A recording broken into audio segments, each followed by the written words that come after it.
Now here's something that drives a lot of business owners crazy.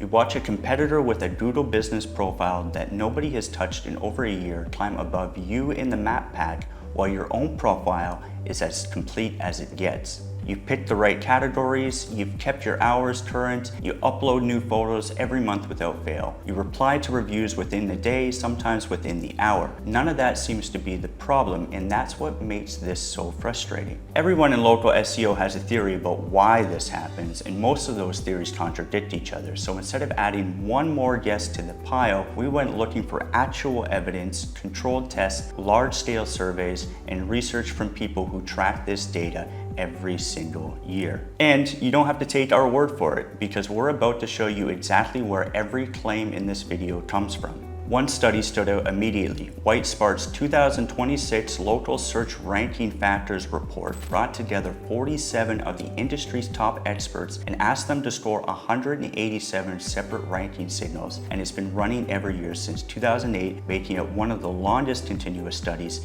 in the industry. Here's the detail that actually caught our attention when we read through the report. Near the very top of the list of signals that experts agreed that barely move your ranking at all sits something that almost every local SEO guide still recommends today: geotagging your photos. That tells you something worth sitting with. If a tactic this widely recommended turns out to do almost nothing, then the real problem with a profile that isn't ranking probably isn't a checkbox you missed along the way. The profile was never going to be the whole answer by itself, and that's exactly what we're going to walk through next.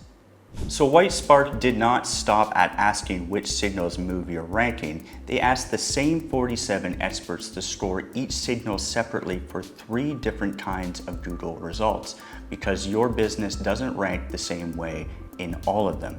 The first one is the map pack, the block of 3 business listings with pins that show up above the regular search results. In that ranking, your Google business profile carries more weight than anything else Google looks at. The experts pull it at 32% of everything that decides which 3 businesses show up there. The second one is regular organic search, the list of blue links you get once you scroll past the map pack. In that ranking, your profile share drops all the way down to 7%.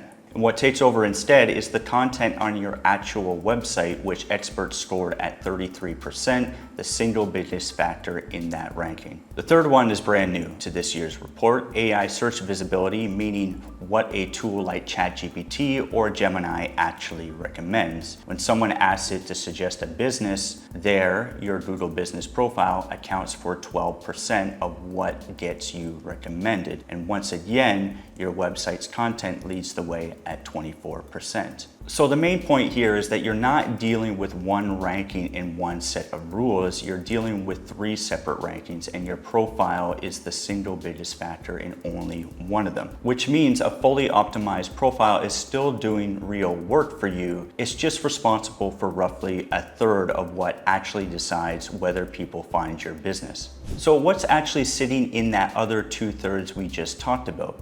The single biggest factor in local organic search results, according to the report, comes down to something pretty simple: whether you actually have a separate page on your website for each service that you offer, instead of cramming everything onto one page. Now, plenty of small business websites do have a page for each service, so that's probably not the gap. What is usually the gap is how thin those pages are.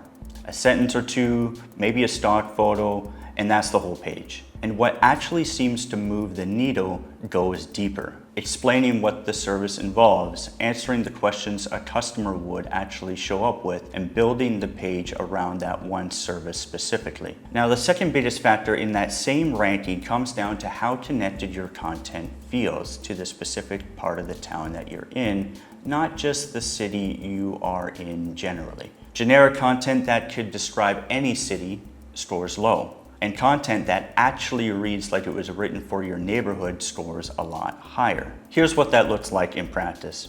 Picture an HVAC company in Austin. A generic version of their air conditioning repair page might say they serve Austin and the surrounding area. A stronger version would talk about how hard Texas summers are on older units, mention specific neighborhoods that they show up in the most, and answer the actual questions someone searching for AC repair nearby would have. Crystal Tang, one of the report's contributors, made a similar point. She said refining the content and structure of local landing pages, being specific about each service, and adding a real detail about the area made a noticeable difference in both regular search and AI search results. And that connects back to your profile in a pretty direct way. Think of your Google business profile as a summary. It tells Google what to do and where to do it. Your website is where you actually have to back that up with real detail. Now, we've talked a lot about your profile and your website, but there's a third piece to this, and it's one that changed the most in this year's report: reviews.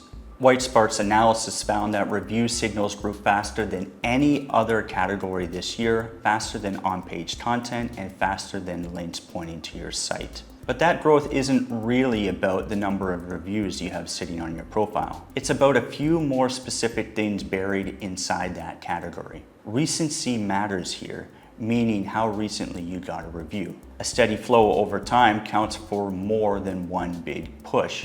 And reviews with high ratings that include actual written text outperform a plain star rating with nothing attached. Now, that last part is worth pausing on because it's something that you can actually influence. Instead of asking your customer to leave a review, ask them a specific question when you request it. Something like, what made the biggest difference for them, or what problem you actually solved.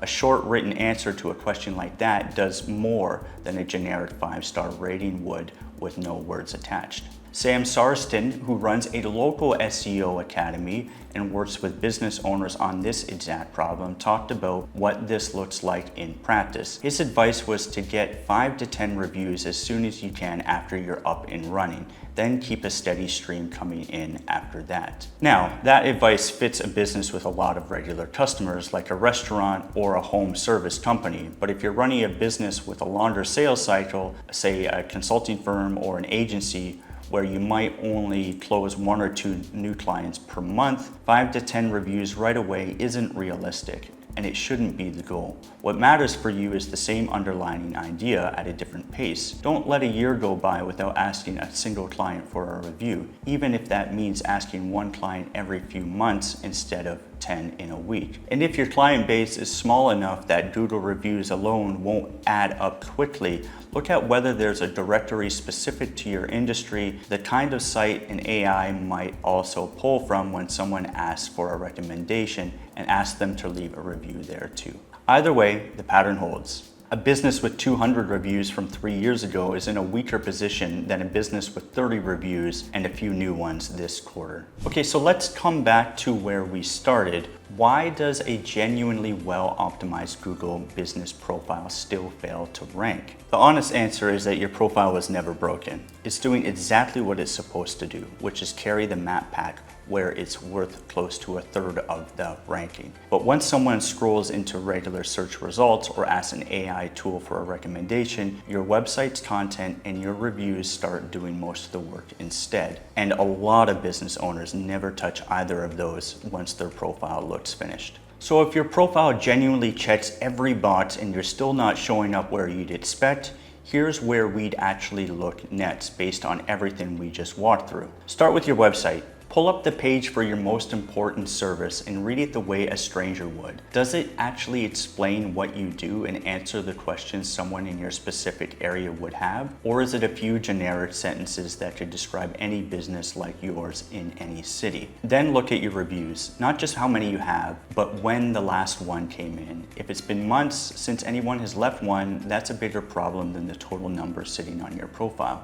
Those two things, specific and detailed website content and a steady flow of recent reviews, carry more weight right now than anything left to tweak on a profile that's already complete. And if you want help improving how your business shows up on Google and in local search, Pronto Marketing can help. We work with growing businesses that need a stronger digital presence. And if you found this useful and want more on local search visibility and digital marketing without the hype, consider subscribing to the channel.